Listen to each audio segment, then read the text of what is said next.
Good evening, and welcome to TV3 News Journal. I'm Carla Beard. The Fayette County Farmers Market on Saturday mornings has been a staple downtown for years. This summer, the Purdue Extension Office is expanding by adding a First Thursday program.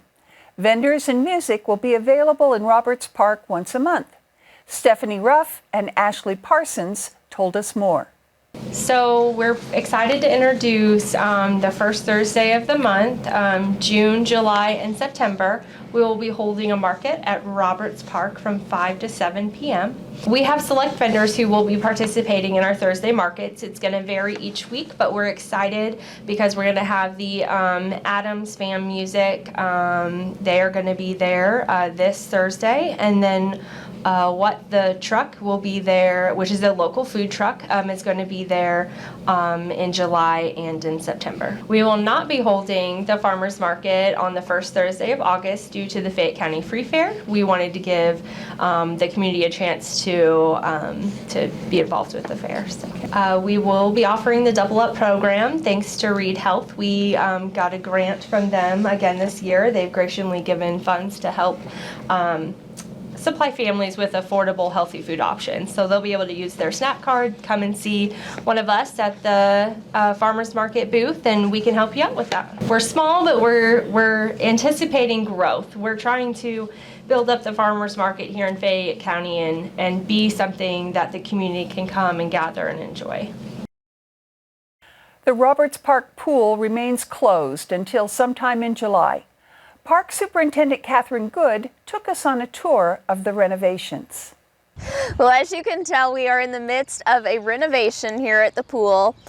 Where we are at right now is we are getting the final stages of the pool complete, which is the new liner. This project actually started the middle of last summer when we noticed that we had a very excessive water leak. So excessive, in fact, that we, as a park board, came to the conclusion that without getting it fixed, we wouldn't be able to open it all this year. We were just losing way too much water, wasting way too much money, and we really needed to figure out what the problem was. So we determined that there were several things wrong. The first thing was definitely the liner, but at good suggestion, they said, well, don't just replace the liner, let's investigate some more. We found some trouble with our gutters, we found some trouble with some of the plumbing, so we've had to address lots of different things.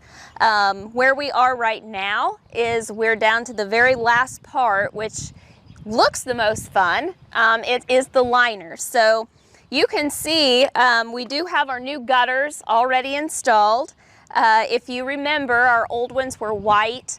Lots of them were broken. They're all brand new, in really good shape, and now they're gray.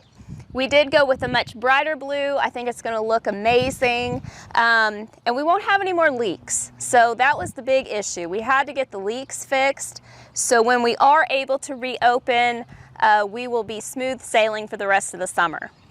So we are really hoping for that June 29th, June 30th date. But you know, if it doesn't happen, at the end of the day, we're still going to have this great new pool. We may not get as much summer out of it as we wanted, but we had to fix those problems. One group we know is very interested in the pool are those who have purchased a season pass. There are two groups. We did have the passes on sale in March at a discounted price, and then we had folks who purchased them at regular price. Everyone is entitled to some type of refund. Unfortunately, when we sell a pass, we don't take a phone number or an address. We just give you a receipt. So we have attempted to contact as many people as we can. We've done a little Facebook stalking. We have reached out to friends and said, hey, do you know this person? Trying to get in touch with everyone. So if you need a refund, please call the office. It is 825-5244. We have everyone's name on a list. It's no big issue to get your refund. But if we haven't reached out to you, that might be why. We just don't have your phone number. The process is pretty simple. There's two options. you can ask us for a full refund. So if you paid the discounted price or if you paid the full price, you can get all of your money back. Just let us know that you would like that. The second choice is you can keep your pass. We talked about this at Park Board and everyone agreed, you know, if we get open and people want to come every single day in July, they could be spending more money, you know, on daily admission, which is why they had bought the pass. So those folks will receive a prorated refund. But we can't calculate how much that is until we know exactly when the pool opens. That way we will know how many days to discount off your pass when you weren't able to use it. So those are the two choices. But again, if you haven't heard from us, please call us so we can get you situated, whatever your choice is. From that point, there's been somewhat of confusion. We do not refund from the park office. So you don't have to make a trip to the Miller building. You can just give us a call. You're welcome to come by, but we won't be able to hand you your cash back. What we do is we have to send a request over to the clerk's office, and then your check is issued from there. It does have to go through Park Board, just like all our other bills do. It's no big issue, it's just how the process works. And the Park Board only meets once a month, and they meet the fourth Monday of every month. So the next set of refunds will go out on June the 27th, following our next Park Board meeting. So again, if you haven't heard from us, please give us a call, 825-5244. The Kids Stop food truck helps meet the nutritional needs of children under 18 during the summer, providing food and a cool place to eat. Brian Gill explained the program. Well, basically we have 8 different locations throughout Connersville that we stop for about a half an hour apiece. We start out at 11 a.m. at Turtle Creek. We proceed to Offutt's Park, Roberts Park, Connor Court Apartments, the rear side of Frazee Elementary, here at this beautiful industrial park we're at now, Elephant Hill Trailer Park, as well as the parking lot across from Urban Winkler Funeral Home. Each day for a half an hour, we provide food, much needed nourishment for the children of Fayette County. This is about the 5th year for the Kids Stop Cafe bus. Today we have a peanut butter and jelly jamwich. We have fresh sliced cucumber, a milk of their choice, whether it be chocolate or white. They have a grape juice. We also have a frozen cup of mixed berries, which is strawberries and blueberries together. We are doing this Monday through Friday in the 8 locations until July 29th. Please come out. It doesn't matter how many children you have in your home. If they are 18 years old and younger, they are able to consume some food with us. So please bring them out. We have good nutritional meals. Ornamental pear trees and other invasive plants can no longer be planted in public rights-of-way within the city limits. That strip of land between the street and your sidewalk, it's governed by a new city ordinance. Here's Mayor Chad Frank to tell us more. The Planting Guide and Urban Forestry Program was created to protect underground utilities, provide safe travel for pedestrians and traffic, ensure proper species are planted, having the right plant in the right space, prevent invasive species from being planted, and ensure proper pruning methods are used for the health and safety of the tree. It is the property owner's responsibility to maintain vegetation in the right-of-way, and this resource will help guide on how to do just that. A permit at no charge is required to plant, prune, or treat a tree, or to plant shrubs or ornamental grasses. This guide will also be a helpful resource for those who want to plant trees, shrubs, and ornamental grasses in their lawn or landscaping, or to know how to properly prune a tree. The Planting Guide and Urban Forestry Program is available at connersvillecommunity.com/Connersville on the right side under announcements, or you can pick up a copy at City Hall. Mary Gray Bird Sanctuary offers a variety of summer programs. New operations manager Libby Keys shared plans for this summer. Yeah, so we have some really great programs coming up. I think the soonest is our outdoor education program, which we're looking at, let's see, I wrote it down. grades K through 1, 2 through 6. And we're doing a birds program with both, and then a rocks and fossils group with both. So that's going to be really exciting. And now is the time to register. It's coming up soon. They can do that online, and it is outdoored.fayettevoices.org. So we've got 2 other really great ones coming up. We have our hummingbird migration celebration, and that is August 8th, or I switched that, it's 8/6, so it's the 6th. So it's a really great program. I think we had almost 400 people last year. We're expecting this year to be the same size, if not bigger. And it's a really great program where you can see bird banding and hummingbird banding and learn all about them. There's some different programs that we do. And it's a really fun event. And then another program that we're going to be doing is we're bringing back the Night of the Owls, so the owl banding. And that will be 11/5, November 5th. So we don't have too much details on that yet. We're still setting it up, but I'm really excited to bring that back. It's a really fun thing to do. And for both of those programs, you can register through indianaaudubon.org on our events page, and those events will be up there, and the registration will be through that website.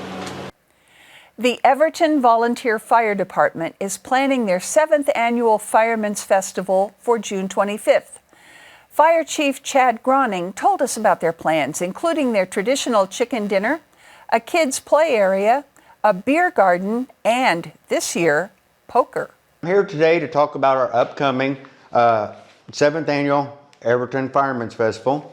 The date is June 25th of 2022, of course. Events start around noon on the 25th, Saturday, June 25th. We've added a few new things that hopefully will be interesting to people. Hopefully they can come out and see us. At 11:30, most of our events do close down. Like I said, this is a fundraiser for Everton Fire Department.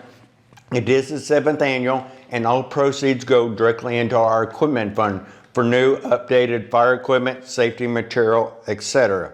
So we'd like to see everybody out here on June 25th, starting at noon, for the different events. If you have any questions, you're welcome to give me a call, Chad Groning, Fire Chief, at 765-265-1371, and I'll do my best to answer any questions you have involved. Cindy Perez reports on the Zeta Bag Luncheon, a fundraiser to help fight cancer. On June 25th, the 15th annual Zeta Bag Luncheon will fill the Miller Center at Roberts Park. This event, which began in 2007, is hosted by Zeta chapter of Kappa Kappa Sigma, who donate all the profit to the Fayette County Cancer Society. Tens of thousands of dollars have been donated to assist local cancer patients. New and gently used handbags are donated for a silent auction during the lunch. Over the years, other features have become standard, such as the live auction of designer bags, overfilled baskets, handmade quilts, and other valuable items. The Buy It Now boutique is also a popular destination and offers jewelry and accessories without having to bid. The Spartan cheerleaders have helped to serve and hand out the winning purses for many of the luncheons. Bands and speakers have entertained and informed the crowds through the years. There is a new theme each year and lots of delicious foods and desserts that are lovingly prepared by the sorority sisters. The 2022 theme is Tie-Dye My Life, with an array of colored awareness ribbons. Personal charcuterie boxes will be served for lunch and tie-dye chocolate chip cookies for dessert. Tickets remain only $10 per person, with tables of 8 for $80.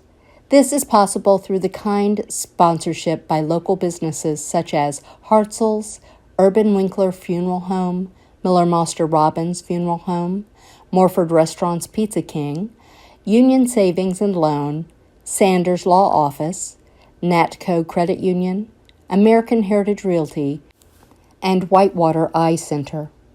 Tickets are available by calling Karen Clark at 765-265-0774.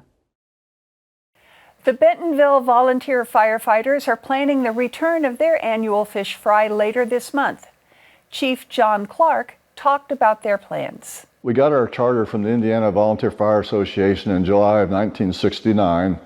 Received our charter as a member, even though we actually had no equipment, and we're still trying to gather members and funds. We had our first fundraiser, which was a fish fry, in December 7th of 1969 out at Manlove Park. We made $314 off of it due to the generosity of a lot of the local people. And then we started actually responding to fires in January 1st of 1970. So actually 2019 was our 50th year for having fish fries. And we actually considered 2020 was our 50th year for firefighting because of going from 1970 to 2020. And unfortunately, we didn't have much of a 50th anniversary in 2020, so because of COVID. And we use Icelandic haddock that we thaw out, cut, and bread ourselves. We'll have fries, we'll have baked beans, we'll have donated desserts for pies, cakes, cookies. We'll have salads donated that are a big variety of whatever somebody wants to make at home and bring in to us. We're expecting a large crowd, but we're expecting a different crowd too, because everybody's mindset on big gatherings has changed. Everything we're going to serve is going to be in individual containers covered. Yeah, I hope to see everybody the 26th. Thanks for joining us. Here's Brad Coulter looking back. Hi, I'm Brad Coulter and this is Looking Back. The Buckley House was built on the site of the Harlan Inn, the second building to be built in Connersville. It was located on the northeast corner of 5th and Eastern, now the site of Hardee's. There were 2 houses on the 5th Street side of the hotel and also 2 on the Eastern Avenue side, between the alleys and the corner. Some of those houses were later moved to East Connersville. Buckley House opened in 1883 and was named after its owner, Michael Buckley. He was born in Ireland on March 20th, 1840. When he was 12, he moved to America and settled in the Cincinnati area. In 1862, when he was 22, he moved to Connersville and remained here for the rest of his life. Upon his first arrival to Connersville, he worked in a grocery as a clerk, gaining valuable business experience.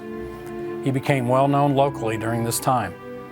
After opening the hotel, he built a large building on the northwest corner of the same intersection and opened a grocery store. In 1893, he sold this store to Edward Slichty, who ended up with 3 locations total. One was at 8th and Western and the other at 15th and Grand. In 1916, the original building was replaced with the tan brick that stands today, most recently Mickey's and now called The Venue. The Slichty Grocery remained there until 1962. In 1900, when he was 60, Michael Buckley sold the hotel business but held on to ownership of the building, leasing it to new owners. The hotel continued on as a hotel under other management until 1915, when it was converted to apartments. He built a beautiful home in the 500 block of Eastern that he occupied until his death in 1915. The building was torn down in the mid-30s, becoming the site of car dealerships until recent years. Located at the city's chief intersection, the site now is the home of Hardee's.